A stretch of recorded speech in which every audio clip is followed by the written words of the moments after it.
አሰላሙ አሌይኩም ወረህመቱላሂ ወበረካቱ። ውድ ቻናል የቤተሰቦች እንዴት ናቸው? ክርስቲያን ወገኖችም ሰላም ሰላም ብያለሁ። እንዴት ናችሁልኝ? ደህና ናቸው ወይ? ከኔ ጋር ሁሉ ሰላም ሁሉ መልካም ነው። አልሐምዱሊላህ ረብል ዓለሚን። ኢንሻአላህ አላህ ሱብሃነሁ ወተዓላ ሁላችንንም በያለንበት አላህ ሱብሃነሁ ወተዓላ ይጠብቀን ይጠብቃችሁ ውዶቼ፣ ሁሌም ዱዓዬ ነው እና እንዴት ናችሁ? ውሎ እንዴት ነበር? ስራ ሁሉ ሰላም ነው? ከኔ ጋር አልሐምዱሊላህ ረብል ዓለሚን ሁሉ ሰላም ሁሉ መልካም ነው። ኢንሻአላህ ዛሬ በአዲስ ቪዲዮ መጥቻለሁኝ። ቪዲዮዬ ግን እየታየልኝ አይደለም። ቪዲዮዬን እስከ መጨረሻው ድረስ እዩልኝ፣ ሼርም አድርጉልኝ፣ ሰብስክራይብም እያደረጋችሁ ቤተሰብ እንሆን ማለት ነው ውዶቼ። እና እንዴት ናቸው? ሁሉ ሰላም ነው? ዛሬ እንግዲህ ይዤላችሁ የመጣሁት አዲስ ነገር ኢትዮጵያ ያሉት ልንመጣ ነው ስንላቸው አትምጡ በሚሉት አስተያየት ለመስጠት ማለት ነው። የራሴን ምክር ላካፍላችሁ ነው።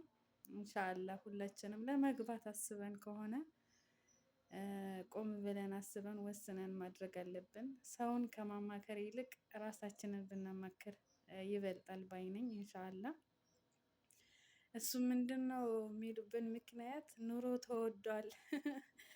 ኑሮ ተወዷል፣ ከምታስቡት በላይ ሁሉም ነገር ኦቨር ሆኗል፣ አትንጡ አትንጡ ነው የሚሉት ይመስለኛል። ሁላችንም ጋር ያለ ይመስለኛል። ምክንያቱም በራሴም ስላየሁት ነው፣ በሌሎች ሰዎችም ስላየሁት ነው። እና እኛ ማሰብና መወሰን ያለብን ራሳችን ነን።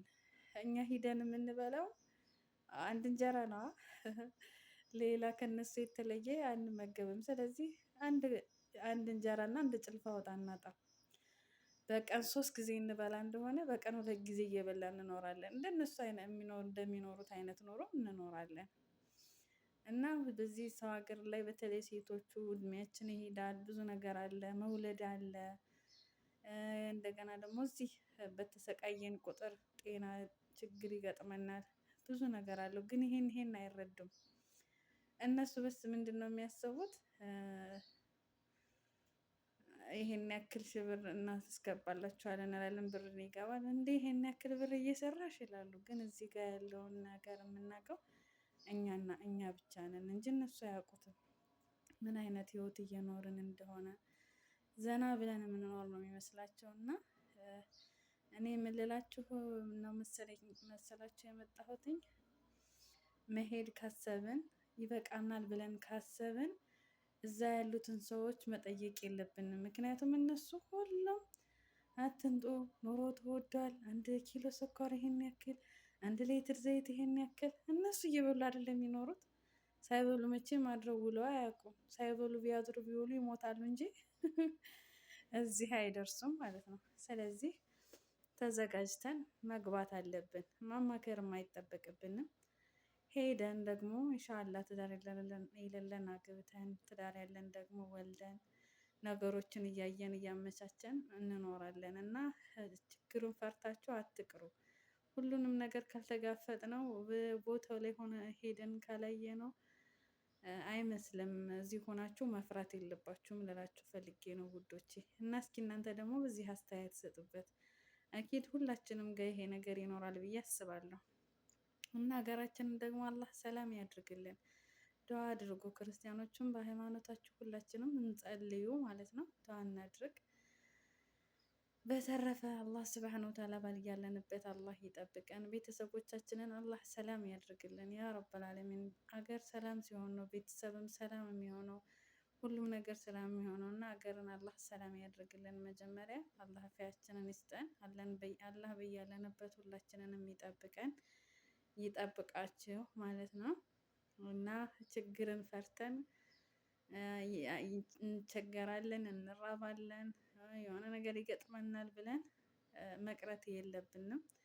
እስከ መቼ ድረስ እንሰደዳለን? 2 ዓመት ስንጨርስ ወደ 4 ዓመት እናሰድሳለን፣ 4 ዓመት ስናሰድስ ወደ 6 ዓመት። ስለዚህ ብዙ ነገር ነው እዚህ ጋር እድሜያችን ከአመት አመት ከ2 ዓመት ወደ 3 ዓመት በሄድን ቁጥር እድሜያችንም እየጨመረ ነው የሚሄደው። ብዙ ነገሮችን እናጣለን አለ። አሁን 20 ዓመት 22 ዓመት እዚህ አረብ ሀገር የሚቆዩ ግን ወይ ብር የላቸውም ከብር ብር የላችሁ። ምክንያቱም እዚህ ስትመጡ ሁሉም ችግረኛ ነው የሚሆነባችሁ። እዛ ያለው ቤተሰብ አንዴ ይሄን እንደኔ ያድርግልኝ፣ አንዴ ይሄን እንደኔ ያድርግልኝ፣ ያን ሁሉ ቀዳዳ ስንደፍን እድሜያችን እዚህ ይሄዳል እና ወስነን መግባት አለብን። ገና ለገና ኑሮ ተፈርቶ መሸሽ የለብንም። ከሀገራችን መቅረት የለብንም። በቃን ብለን ካሰብን ብድግ ብለን መሄድ አለብን። የሌሎችን ሰዎች እዛ ያሉ በተለይ እዛ ያሉትን ሰዎች ምክር መስማት የለብንም። ምክንያቱም እና ኑ የሚል ቤተሰብ የለም። እንደ ትንሽ እናትና አባት ይሆናል ስለናፈቁ ምናምን ነው ይሉ ይሆናል እንጂ የተቀረው ችግር ነው የሚያወራው ማለት ነው። እዛ ስትሄዱ ግን እናንተን አይከጅላችሁም። ከእናንተ የሚመለከቱት ነገር የለም። ስለዚህ ለራሳችሁ መሆን ደግሞ አይቸግራችሁም። እዚህ እኮ እየጎዳን ያለ ነው ባሳደሰን ቁጥር ለሌላ ሰው የምንደጉመው ነው እንጂ ለራሳችን ብንል የት እንደርሳለን? ግን እዚህ ጋር እንዴት ብለን እንደምናገኘው ስለማያውቁ ብሩም ዝም ብሎ የሚመጣ ስለሚመስላቸው አንድ ይሄ ይጎልኛል፣ አንድ ደግሞ ይሄ ይጎልኛል፣ አንድ ይሄ ይጎልኛል፣ ያን ሁሉ ስናደርግ እዚህ የኛ እድሜ ይቃጠላል። ስለዚህ ጊዜያችንን መጠቀም አለብን ፕሊስ። እና ለመሄድ አሰባችሁ እህቶቼ አትፍሩ ባይ ነኝ። ኢንሻአላህ አላህም ደግሞ እንግዲህ ስደትን በቃ ብሎ ኢንሻአላህ አላህ በሀገራችን የምንሰበሰብ ያደርግልን። አሰላሙ አለይኩም ወራህመቱላሂ ወበረካቱ ብያለሁ ውዶቼ።